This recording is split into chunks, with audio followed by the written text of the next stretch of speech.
A'udzubillahi minasyaitonirrajim. Bismillahirrahmanirrahim. Assalamualaikum warahmatullahi wabarakatuh.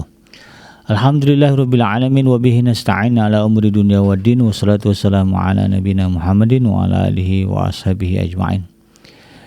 Ya haq adkhilna mudkhala sidqin wa akhrijna mukhraja sidqin wa ja'alna min ladunka sultanan nasira. Ja'al haq wa zahaqal batil innal batila kana zahuqa. Ya Ghafur Rabbana innana amanna faghfir lana dzunubana wa qina adzabannar, amma ba'd. Alhamdulillah, segala puji adalah milik Allah. Kembali kita berjumpa di channel iDream TV dalam program Tarbiyatul Aulad atau pendidikan anak, ya, di mana kita akan belajar tentang bagaimana cara mendidik anak-anak kita agar menjadi pribadi yang saleh. Ya, tidak lupa kita baca salawat dan salam. Allahumma shalli ala sayyidina Muhammad wa ala ali sayyidina Muhammad. Assalamualaikum ayuhan nabi wa rahmatullahi wabarakatuh.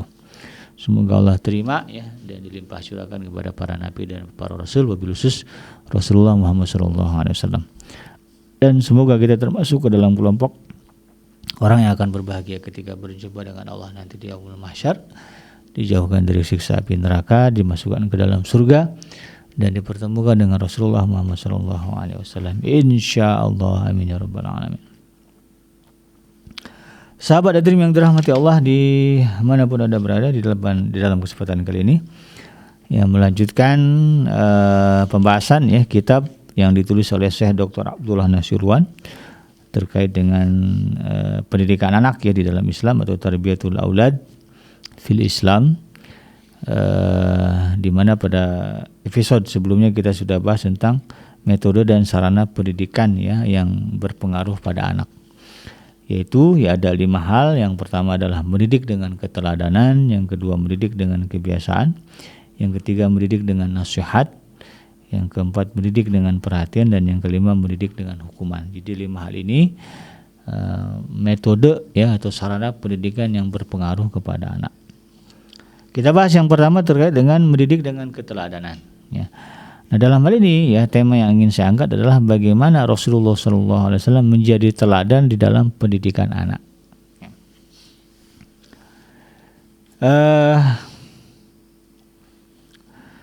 Bahwa kita ketahui, ya, bagaimana Rasulullah SAW, ya, merupakan pribadi yang begitu sempurna, ya. Sempurna dengan pribadi yang memiliki kesempurnaan dari berbagai sudut lah, gitu, ya.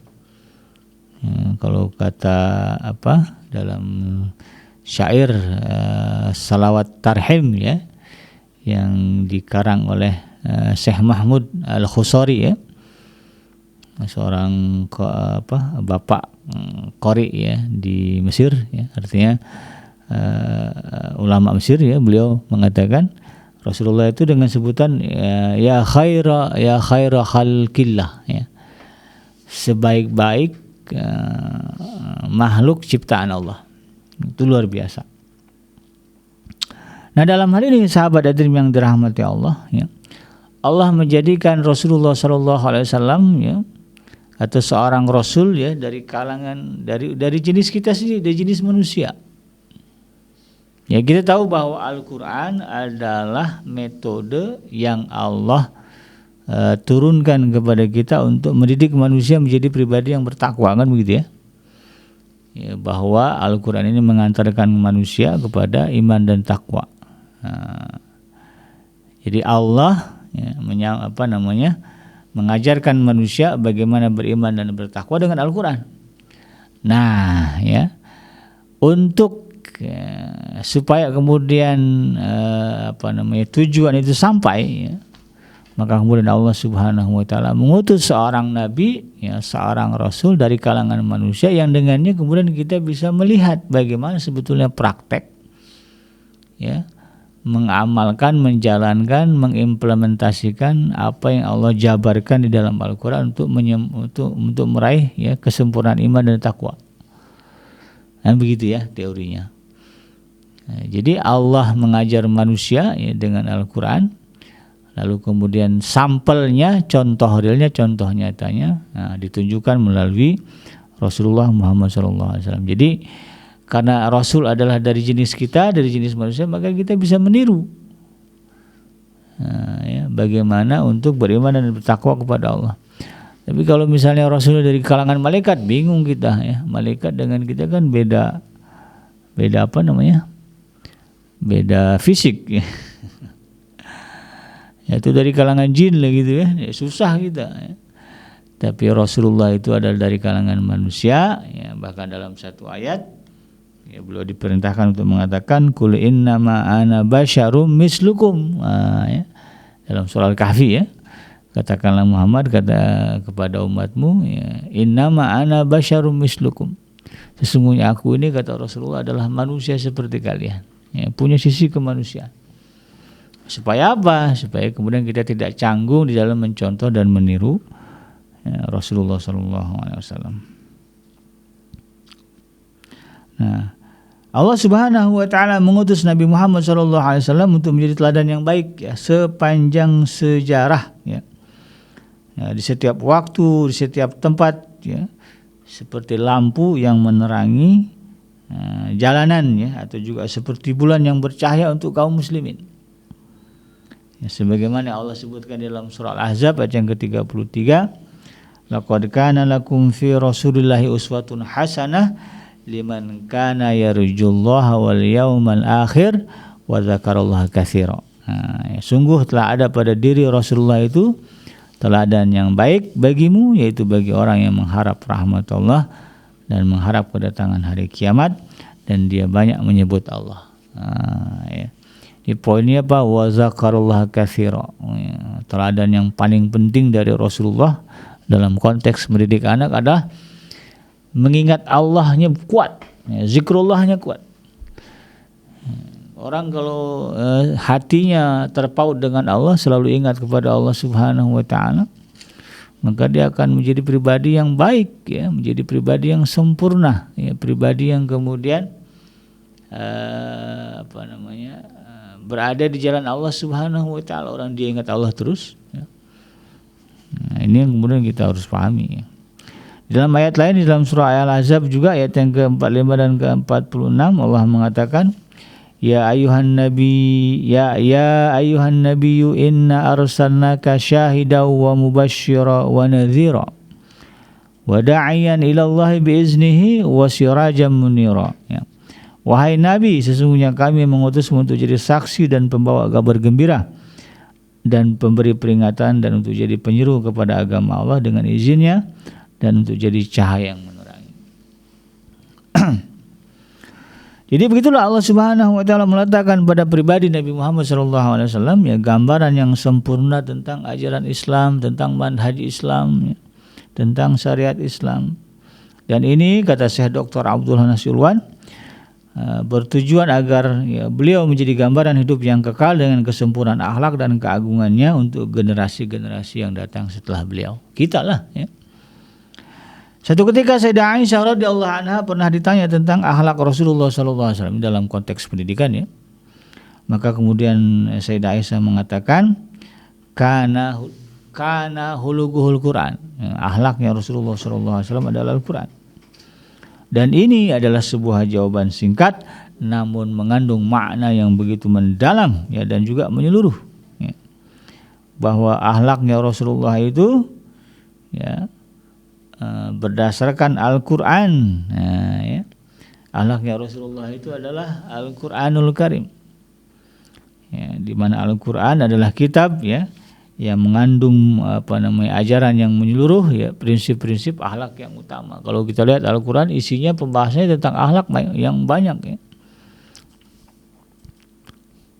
Dan memang kalau kita perhatikan Nabi Muhammad ya, akhlaknya luar biasa. Ya. Teladan, kalau berbicara teladan Nabi tentang akhlak ya, itu luar biasa. Banyak sekali ya yang kemudian harus menjadi contoh ya bagi kita di dalam kehidupan kita sehari-hari. Maka kemudian sebagai seorang muslim ya cukuplah ya kita berbangga ya dengan kemuliaan ya Rasulullah SAW. Ya, dan bagaimana kemudian kita bisa menjadikannya Rasulullah SAW itu sebagai suri teladan bagi kita ya, terutama di dalam mendidik anak-anak kita. Jadi cukuplah bagi kita gitu mengidolakan Nabi Muhammad di dalam konteks pendidikan anak. Jadi biasakan ngomongnya itu, lihat Nabi aja dalam sejarahnya begini. Jadi anak itu lebih banyak diingatkan tentang nabinya dengan tentang Nabi Muhammad. Ya, walaupun anak kita pengen jadi apalah sebutlah, pengen jadi dokter, pengen jadi insinyur gitu ya, pengen jadi tentara, jadi polisi, ya, jadi presiden, tetap tunjukkan ya bahwa dalam hal ini teladan utama, sosok idol yang paling baik, yang paling mulia adalah Nabi Muhammad. Itu kita umat Islam harus begitu mikirnya. Pak, aku mau jadi presiden, bagus. Ya, kamu tahu nggak Nabi Muhammad itu ya, adalah Rasul sekaligus presiden. Dan bagaimana dia memimpin luar biasa. Bicara tentang bagaimana kepemimpinan Rasulullah, keren itu. Ya, jangan kemudian sebut nama lain ya.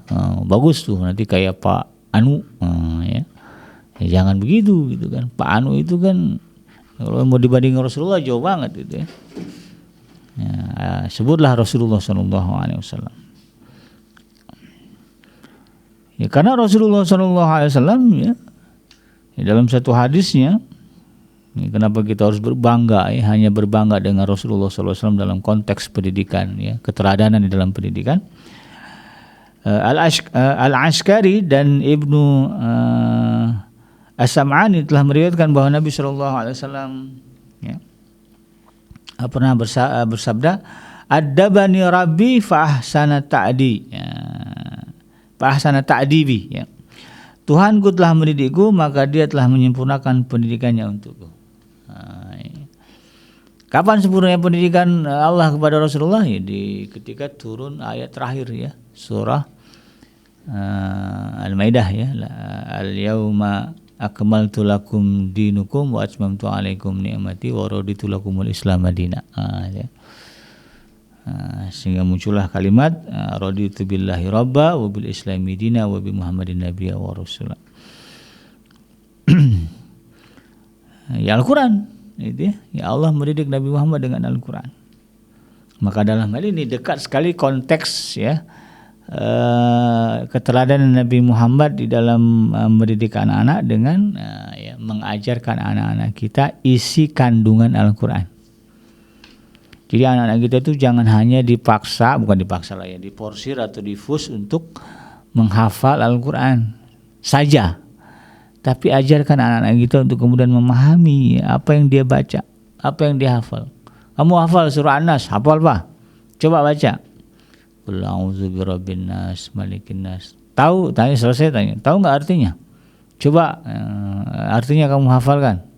Artinya gini. Nah, setelah dihafal apa artinya? Dia sebut artinya gini-gini.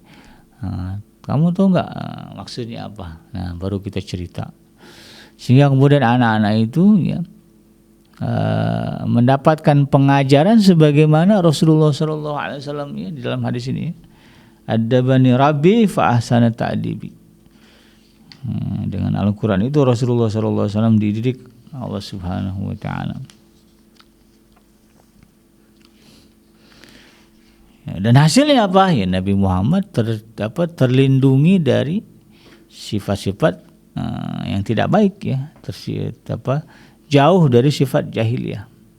Bahkan dari kecil ya, Rasulullah SAW itu betul-betul mulia, ya, dijaga oleh Allah Subhanahu Wa Taala dari sifat-sifat buruk. Dari segi kecerdasan ya, kalau berbicara keteladanan Rasulullah SAW ya, kata saya Dr. Abdul Nasulan, beliau adalah sosok yang memberikan solusi terbaik. Atau beliau adalah orang yang dikatakanlah memiliki teladan yang luar biasa dalam kecerdasan ya. Sebagaimana dalam kasus misalnya ketika orang Quraisy ya bingung meletakkan Hajar Aswad setelah renovasi, gitu kan. Siapa yang memberikan solusi? Nabi Muhammad. Kepikiran sama Nabi gitu gimana caranya ya, biar orang ini nggak ribut setelah dalam urusan memindahkan Hajar Aswad. Ya kan, orang itu bingung nih siapa yang berhak. Udah mau perang itu ya, masing-masing kaum mengatakan dirinya mereka yang lebih berhak meletakkan ya, Hajar Aswad di tempatnya sebagai sebuah kemuliaan. Kalau nggak selesai ini perang itu cuman gara-gara mindahin batu. Lalu jahiliyahnya orang Arab begitu, bayangin. Tapi Rasulullah SAW kemudian punya ide yang brilian, yang luar biasa. Ya, nggak kepikiran sama orang tuh, cuman kepikiran Nabi Muhammad aja gitu kan. Ya, setelah tahu persoalannya, kami ini mau naruh lagi nih Hajar Aswad ke sana, tapi masing-masing kita nu merasa lebih berhak.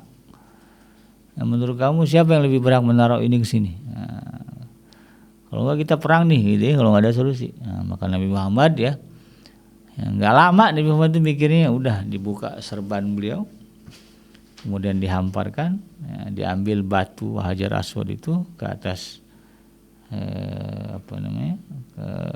ke serban beliau, lalu kemudian semua kepala suku ngangkat barang-barang serban, ya, sampai di ujung tempat Hajar Aswad itu Nabi ambil, kemudian Nabi yang naruh, selesai. Tidak ada konflik. Nah, luar biasa. Kenapa bisa begitu? Nah, ya, itulah ya, hebatnya Rasulullah SAW. Dan ini harus menjadi teladan bahwa anak-anak kita juga harus dididik dengan kecerdasan. Ya. Jangan cuma pintar agama doang. Ya, jangan cuma hafal Al-Quran, tapi kemudian logika nggak jalan. Ngitung-ngitung nggak bisa. Ya. Nanti repot di tengah masyarakat gitu kan. Dia tidak menjadi solusi bagi masyarakat dia ketika masyarakat membutuhkan. Ya, jadi anak-anak kita ini ya di samping ngerti ilmu agama juga harus kita ajarkan hal-hal yang berkaitan dengan ilmu sosial, kemasyarakatan, sains, ya. Sebagaimana Nabi Muhammad SAW kan begitu. Ya. Sebagaimana ini disebutkan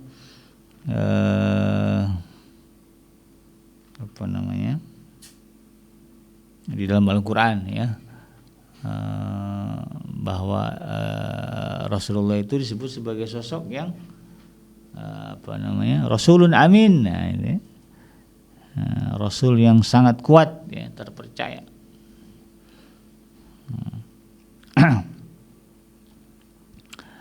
Demikian juga ya bagaimana Rasulullah SAW berkomunikasi, berdialog, ya, dengan kaumnya, ya, dengan mad'u, ya, atau objek dakwahnya, itu luar biasa, ya. Rasulullah itu penuh dengan ketulusan, mengajak manusia bukan karena ingin dipuji, bukan karena ingin mendapatkan kedudukan, tapi semata-mata karena ingin mengharapkan keselamatan orang. Nah, kita kan kadang-kadang kalau sama orang yang musuhin, kita nggak mau orang itu selamat, tapi Nabi itu dengan orang yang memusuhinya, Nabi masih mengharapkan keselamatan orang itu. Luar biasa gitu kan, sampai beliau kemudian tidak pernah tidak pernah tidur nyenyak gitu, ya. Ya, makannya Rasulullah itu nggak seenak makannya kita, ya. Istirahatnya Rasulullah SAW nggak selama kita, ya. Rasulullah itu istirahat sebentar aja, karena selebihnya ya waktunya dihabiskan untuk berdakwah, menyeru, membimbing umatnya agar kemudian tetap lurus di jalan Allah Subhanahu wa taala. Karena Rasulullah itu pernah Isra dan Mi'raj, kemudian di sana beliau melihat neraka. Bayangkan, ya. Beliau bukan takut, ya, sedih, ya, kalau kemudian umatnya dimasukkan ke dalam neraka, karena udah kelihatan sama Nabi bagaimana beratnya siksa neraka. Maka kemudian Rasulullah itu disebut sosok yang sangat mencintai umatnya. Ya, dalam Al-Quran disebutkan di dalam surah Al-Kahfi, ya, ayat yang ke-6, ya, fala'allaka bakhi'un nafsaka ala atharihim illam yu'minu bihadzal hadithi asafa.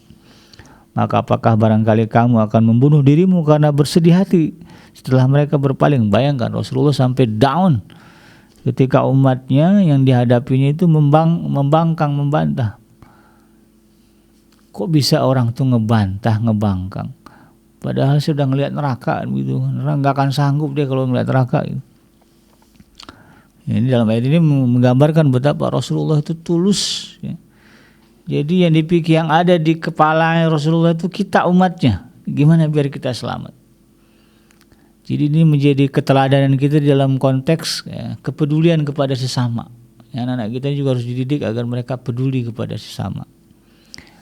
Ya, peduli kepada orang tua, peduli kepada saudara, baru kemudian peduli kepada lingkungan. Kadang-kadang sedihnya apa, ada anak-anak yang kemudian dengan orang tuanya dicuek, dia nggak peduli, ya, masa bodoh. Lah bagaimana dengan orang lain gitu kan. Nah, ini kemudian kita harus pahami, ya, ajarkan anak-anak kita ya untuk care, peduli dengan keluarga dulu lah ya. Nanti kemudian kita perluas agar dia lebih peduli kepada orang sekitarnya.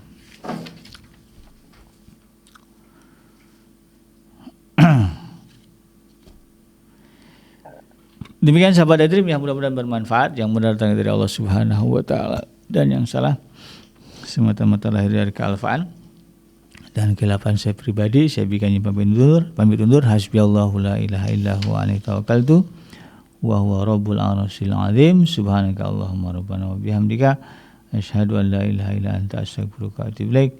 Walhamdulillahirabbil alamin. Wassalamualaikum warahmatullahi wabarakatuh.